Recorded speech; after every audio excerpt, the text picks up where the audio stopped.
Carp fishing science. What is it? Why do we need it? And will it help you catch more fish?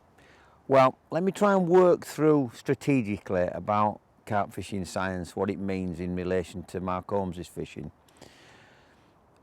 Whenever you start to talk about things scientifically, I think there is a tendency for people to switch off, and I don't want you to switch off. What I want to do is I want to take you by the hand and gently lead you through the maelstrom of carp fishing science. But please remember that everything I'm going to speak to you now is down to one end goal, and that's to help you, help me catch fish. Everything else is superfluous. What I'm going to talk about is hopefully going to put more fish on the bank. Now, when we talk about carp fishing science, I learned a long time ago that there are three areas that I concentrate on: the top of the lake, mid-lake, and the bottom of the lake. And without now contradicting what I've said, the hardest part to understand in fishing and bait fishing terms is the middle of the lake. Because these days, the middle of the lake, we tend to use artificials, or as the common parlance is, zigs. When you start fishing zigs in mid-water, because that's where the fish are patrolling, you basically, in fishing terms, you're lure fishing. It's very difficult to place bait in mid-water for them to fish, for obvious, because it's either travelling down or it's travelling up. So zig fishing and mid-water fishing is something that I omit from my own fish. So basically, I'm now looking at fishing the top of the lake or fishing the bottom of the lake. Now, the top of the lake is very much something that is chance fishing again to me, and it's dependent upon temperatures and where the fish are. I don't think there's anything better than the visual aspect of floater fishing or surface fishing. It's beautiful, it engages people, and also one other thing, as a guy who's known for catching big fish, it allows you the manoeuvrability of targeting a visual thing rather than when you go on the bottom and you have to be an imaginary thing in your own mind. So this imaginary fishing is something that represents most of my fishing. The surface fishing, as I've got older and uglier, I tend to only do like a recreational type of things. Now, don't get me wrong, I've got friends who fish the likes of the Bluebell Lake Complex who do very well. Young James Leong fishes on there with floaters, and my friend Lee Birch goes on there, and a few of the lads from the northeast, and they do tremendously well and catch some big fish. But the majority of my fishing is on the bottom, and the majority of my science, which I'm going to talk about now, is based upon fishing on the bottom. And that's primarily because the majority, and I have to think carefully about that comment, but the majority of food that carp eat, in my humble opinion, is based around the bottom of the lake. Now, don't get me wrong, you get things such as Gammarus, Daphnia, even insects that are on the surface, they travel from the bottom to the surface. So all those sort of things can be mid-water feeders going up to the top and surface feeders. We've all sat there and we've seen the fly hatches. Well, if you think about it realistically, if you're fishing in 8 foot of water and you're seeing fly hatches, that is food that a carp can take from 1 inch off the bottom right the way to the top.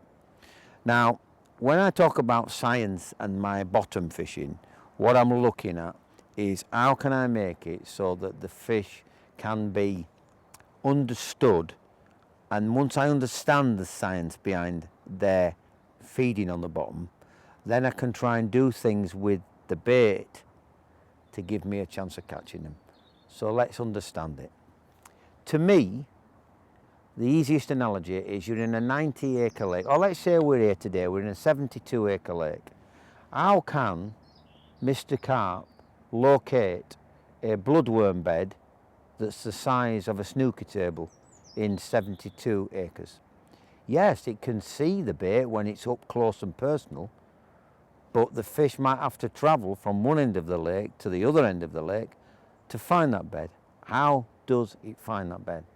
Well, in essence, it's the pH shift within the water column. Now let me try and explain about the pH in UK lakes, which is what we're talking about. Predominantly the pH in most UK lakes, and there will be exceptions, so please don't all write into me and say, well, what about this lake that's different, Holmes? There will be exceptions.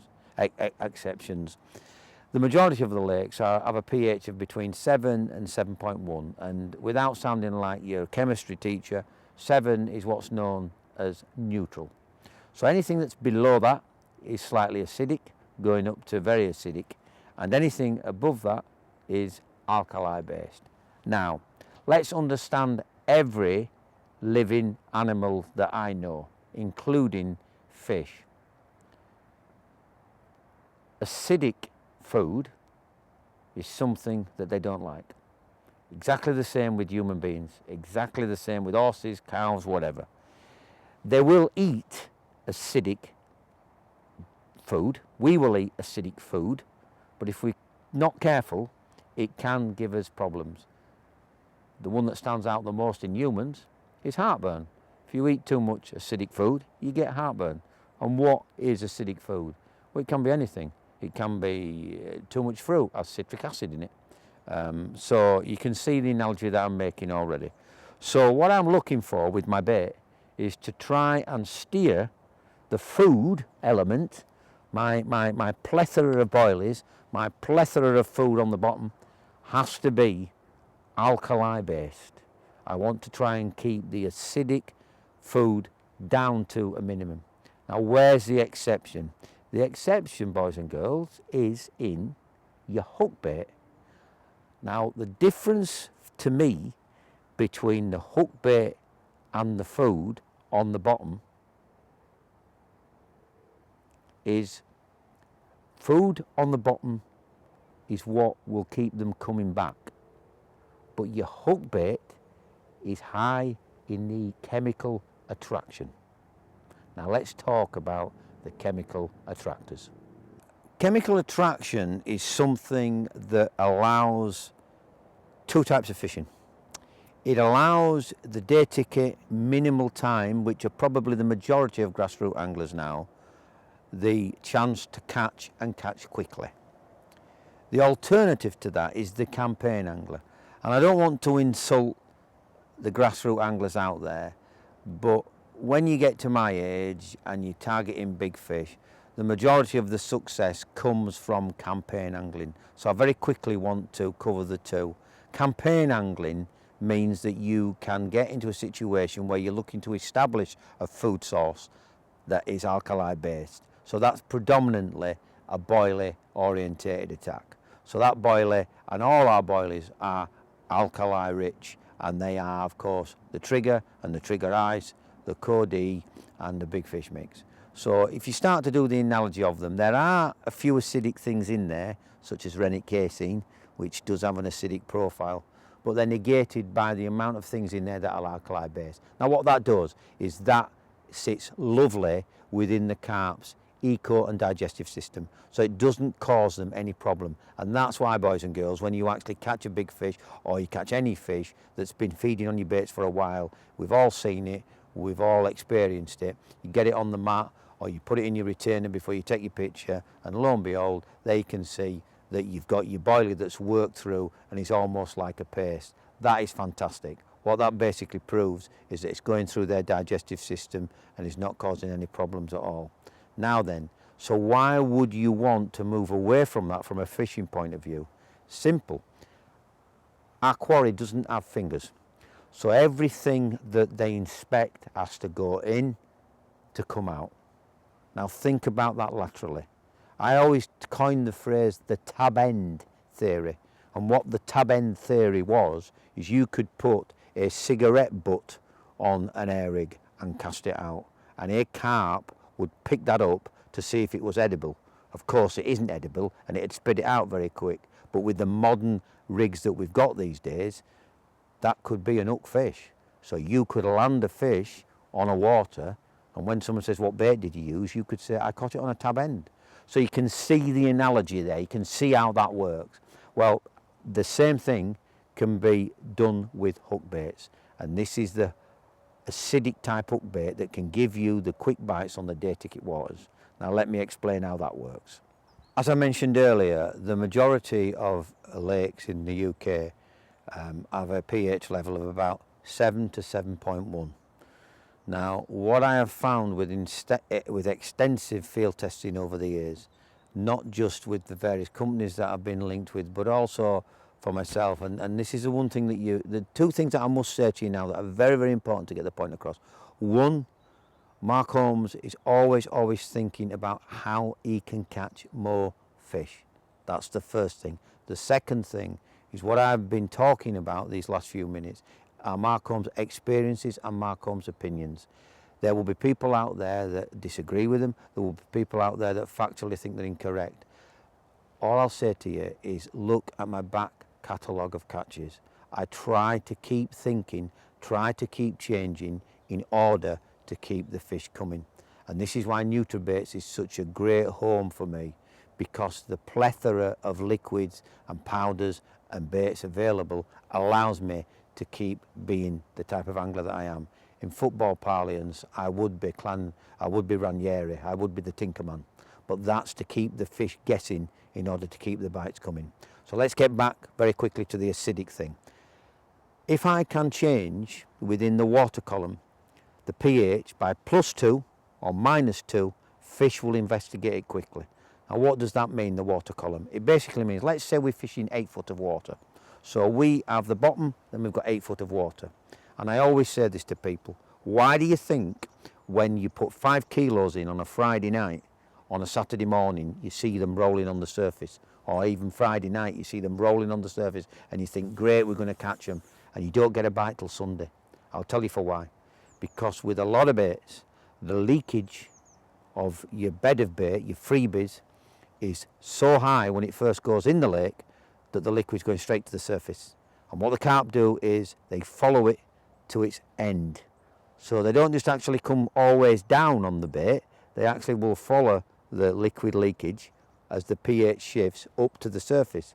However, come Sunday, when you get your bites, the leakage is decreased to such a point that the fish come down the 8 foot of water, and suddenly if the leakage is only from the bottom to 1 or 2 foot of water, they can see the bait. So that's why you start to pick them up a couple of days. That's why the principle of washed out baits work. People always assume washed out bait replicate, oh, the bait's been in a while, so Mr. Carp, no, we've gone home. Have a word.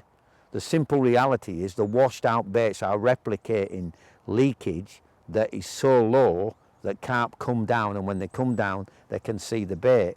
So what that suggests to me, and always has suggested to me, you need to understand the leakage of a bait, the solubility, and you need to understand the rate that it's going. Now with hook baits, you don't have to do that. With hook baits, it's instant, because if I can make the pH shift +2 or -2, then the fish will come quickly. And you do this by using certain chemicals within your dips that you put your hook bait in. And the most important one is citric acid. Now citric acid, you can buy human grade granules, and I always say this to people, even in your own dips, try and get used to putting citric acid in there. I think we've something in the pipeline which I don't want to talk about now, but we're going to help you guys out there with your hook baits so that we can get hook baits that are out in the market that help to make this key pH shift. Now when you get something that's predominantly acidic, it's got citric acid in, let's say, and you team it up with, let's say, glycerine that's got traces of alcohol in there, that catalytic effect. Now what that means in simple terms is when you get something and something else, mix it together, it makes something else. So if you've got Weetabix and Redibrek and you mix them together, you get Weetabrek. Do you understand? It is not two individual things, it's two individual things that make one. And if you mix acid and you mix alcohol, you get an ester. Now an ester changes the pH in the water quicker than anything else. And that is what will get Mr. Carp to come and inspect your bait the quickest.